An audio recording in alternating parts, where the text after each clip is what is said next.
Olá pessoal, tudo bem? O meu nome é Felipe Cardoso, eu sou advogado, sou sócio fundador da Cardoso Advogados Associados e hoje eu quero comentar o contraste que está sendo criado em relação à censura e o direito previsto na nossa Constituição Federal de liberdade de expressão, de opinião, inclusive política. Vamos lá?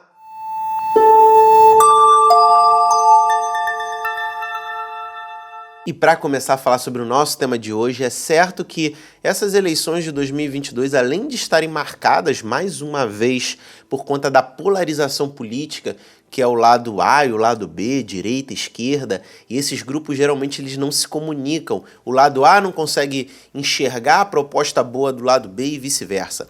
E aí criou-se também nesse finalzinho de campanha, um novo questionamento sobre os limites da liberdade de expressão e o que é válido a partir do momento em que você tem combate aí das alegadas fake news, né? As notícias falsas, tanto o candidato A como o candidato B dizem que a outra parte está fazendo. Então, tanto o Bolsonaro fala que o Lula faz fake news, como o Lula fala que Bolsonaro faz fake news, né? Mas o que realmente é a fake news, né? E quem vai decidir o que de fato é uma argumentação falsa, uma notícia falsa, e quem vai dizer que é verdadeiro? E será que a gente vai ter um processo judicial para definir o que é verdadeiro, o que não é? Será que isso vai partir do crivo de um magistrado apenas? Ele vai chegar lá e vai falar, não, essa notícia aqui é verdadeira. Mas fundamentada em quê? Será que ele tem que trazer a fonte? Então muito está sendo questionado em relação ao combate à propagação de notícia falsa, e muito tem sido argumentado que isso seria uma censura, né? Então, dentro do país, como eu falei para vocês, não é mentira, e você consegue perceber que o próprio jornalismo, os veículos de comunicação já há um bom tempo passaram a adotar posicionamentos políticos. Isso é inegável. Jornalistas na bancada vão ali para emitir a opinião própria deles. Antigamente a gente tinha lá o jornalista que ele simplesmente só redigia a matéria.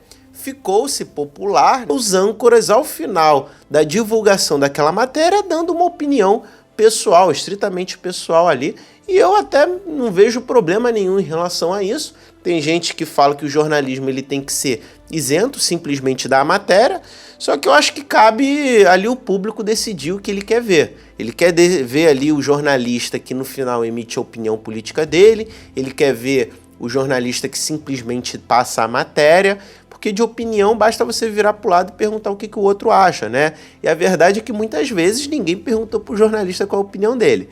Mas eu não vejo problema nenhum, isso daí o próprio mercado ele consegue se adequar, porque o consumidor, o telespectador, o ouvinte da rádio, ele vai acabar ali consumindo o conteúdo que mais agrada a ele. Tem gente que gosta de ouvir opinião, o cara vai lá ouvir a opinião dele. O pessoal não ouve crítica de filme, quer saber a opinião ali do crítico? Pode ser a mesma coisa. O jornalista, ele passou também a ser ali um crítico da opinião que ele dá. Eu não vejo problema nenhum em relação a isso. E aí a questão que a gente tem criado ultimamente é que alguns veículos de comunicação têm sido impedidos de falar, né? Um caso aí muito claro que aconteceu com a própria Jovem Pan, da decisão ali do ministro impedindo a empresa de falar determinadas questões do veículo de comunicação. E aí, pessoal, é muito importante a gente trazer esse contraste do que é defesa do direito constitucional à liberdade de expressão e até que ponto isso pode ser considerado censura. A gente tem na nossa Constituição Federal, no artigo 220, que a manifestação do pensamento, a criação, a expressão e a informação sob qualquer forma, processo ou veiculação não poderão sofrer qualquer restrição, observando o que está disposto na nossa Constituição Federal.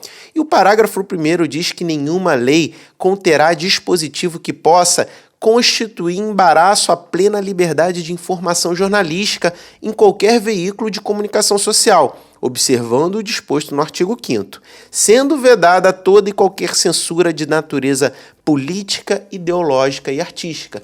Então, com base na nossa Constituição Federal, o jornalista ele tem todo o direito de emitir a opinião dele. Ele tem todo o direito de, segundo a nossa Constituição, de dizer o que ele acha, qual a opinião, de ser crítico em relação à notícia. A nossa Constituição Federal ela é taxativa, ela garante isso com uma clareza que eu acho inegável. Uma clareza digna de um rio ali muito limpo. Então, eu não vejo que seria problema o jornalista emitir qualquer tipo de opinião dele. E aí a gente tem de um outro lado, né, do ponto de vista que tem que ser sustentado de que existe o combate, existe o dever ali de se combater a propagação de uma notícia falsa. E aí a gente tem que ter muita cautela em relação ao que é considerado notícia falsa. Uma notícia falsa, ela geralmente, né, e aí a gente pode trazer até artigos científicos para poder embasar, né, a nossa opinião, para poder embasar aquela opinião. O próprio jornalista, o jornalista que divulga uma matéria que venha a ser desmentida futuramente, isso é uma bomba ali na carreira de um jornalista sério. Porque se ele está divulgando uma informação falsa, se ele está dando um furo falso, provavelmente ele perde credibilidade no mercado. Isso sempre aconteceu. E aí, segundo o STF, né, segundo os nossos ministros, existe um movimento de se combater a propagação dessas notícias que não são verdade. Mas quem é que define a realidade dessa notícia? Quem é que define se a notícia é falsa ou é verdadeira? Quando a gente tem uma discordância em relação ao certo ou errado, o nosso ordenamento jurídico e a forma como a nossa política é composta faz com que, a nossa sociedade é composta também, faz com que a gente tenha que submeter isso a crivo do Estado. Não adianta, o Estado ele tem força, capacidade de poder decidir quem está certo e errado numa relação particular, numa relação pública, é o Estado que vai decidir. O Estado vai decidir isso através do Poder Judiciário. Quando você tem uma divergência com o teu vizinho, e aí às vezes o vizinho coloca o som muito alto e vocês não entram num acordo, você leva para quem decidir essa questão? Você leva para o juiz. Nossa Constituição garante o amplo e devido processo legal, o direito ao contraditório, ampla defesa, produção de provas. Ou seja, dentro de um processo judicial que vai definir quem está certo ou que está errado, você tem toda a fase de conhecimento, produção de provas, você tem direito ao contraditório, você tem direito a recurso. Então você tem milhares de possibilidades de se evitar que uma decisão judicial seja prolatada ali com base na injustiça. Você tem ali a possibilidade de se produzir as mais variadas provas. Então, o devido processo legal, ele faz com que a decisão judicial ela seja a mais acertada possível, a menos injusta possível. E aí, quando você tem uma determinação de um juiz sobre uma notícia falsa ou verdadeira, impedindo determinado veículo de divulgar ela, quem chegou, né, para esse magistrado e disse, olha, você tem que decidir essa questão. Esse é o grande problema que eu tenho visto. Você não tem ali a provocação do Estado. Lembrando que todo juiz, e isso o juiz inclui o juiz de primeiro piso, o desembargador e os ministros do STJ e STF, eles não podem tomar decisões sem qualquer provocação. Senão você quebra ali toda a estrutura dos poderes, você cria ali um superpoder. Porque a partir do momento em que você tem um juiz que ele dá início ao processo e ele mesmo julga, no meu ponto de vista, isso é considerado um desequilíbrio muito grande. Então eu acredito que o juiz ele deva, isso na verdade não é só porque eu acredito, isso está previsto na Constituição, ele tem que ser provocado pelas partes, por terceiros. Ele nunca pode iniciar, ele não pode ser quem acusa e quem julga ao mesmo tempo.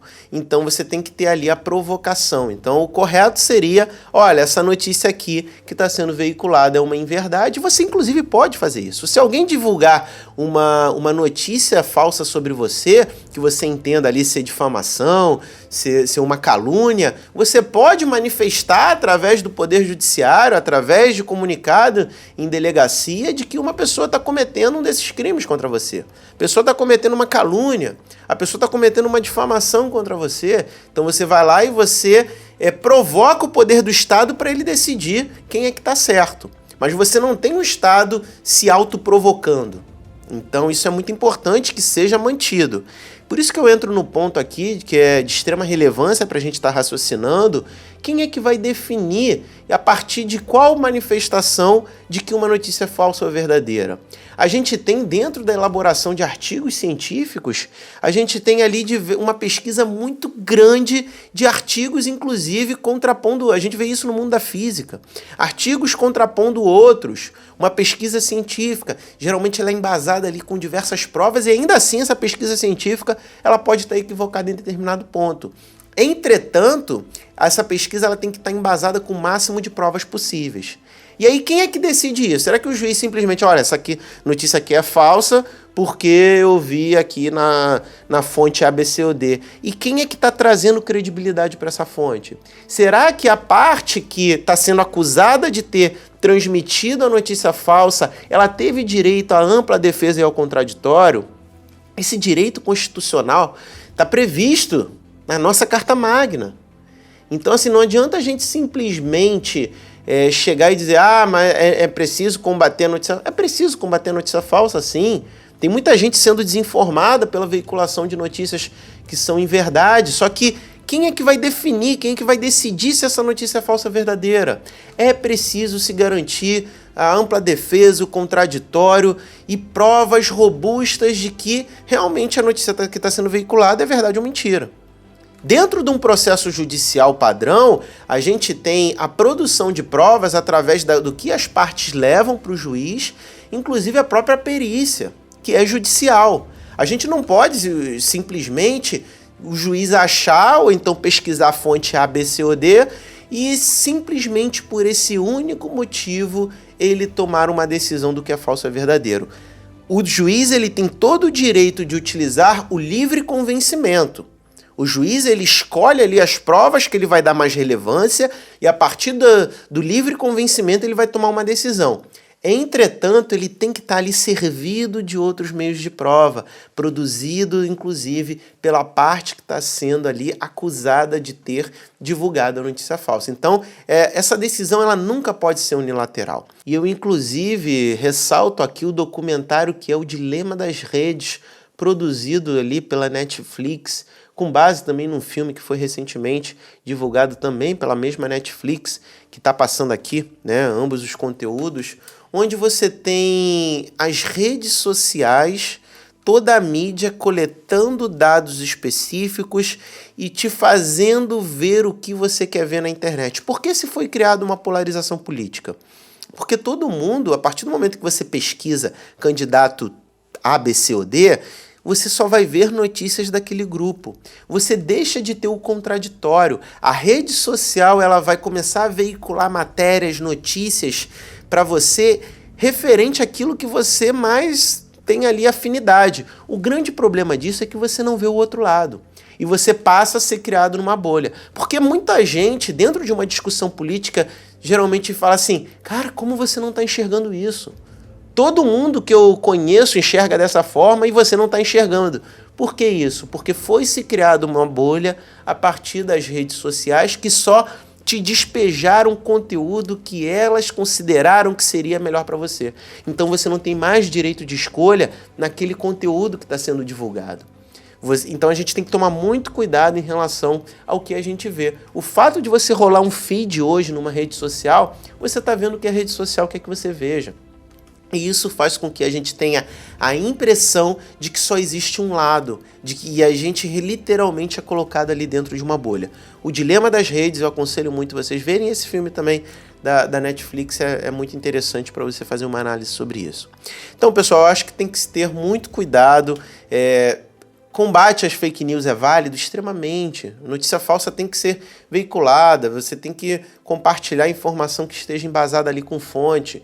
Só que eu também acho que isso tem que respeitar um devido processo legal, que se cria uma comissão judicial que vai fazer a análise ali com base em provas, respeitando a ampla defesa, o contraditório, como ocorre num processo judicial. O que não pode nunca é simplesmente uma pessoa achar que aquilo dali é certo ou errado e tomar aquilo como verdade.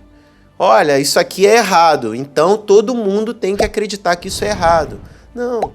Você tem o direito de pesquisar. A educação nos traz essa possibilidade, as pesquisas nos trazem essa possibilidade, o conhecimento nos traz essa possibilidade de que a gente mesmo tome as nossas próprias decisões a partir do estudo que a gente tem. Então é sempre importante a gente ficar ligados aí nesse tipo de situação. Bom, essa foi minha opinião sobre essa situação, sobre esse contraste que está sendo criado em relação ao que é a defesa da alegada ali notícia falsa e até onde vai o limite, né? Estão criando limites para um amplo direito ali à nossa liberdade de opinião e expressão. Então, fica a reflexão nesse tema de hoje. Segue aqui a gente no Instagram, se inscreve no canal, liga o sininho para acompanhar mais conteúdo como esse. Eu vou ficando por aqui, até a próxima. Tchau, tchau.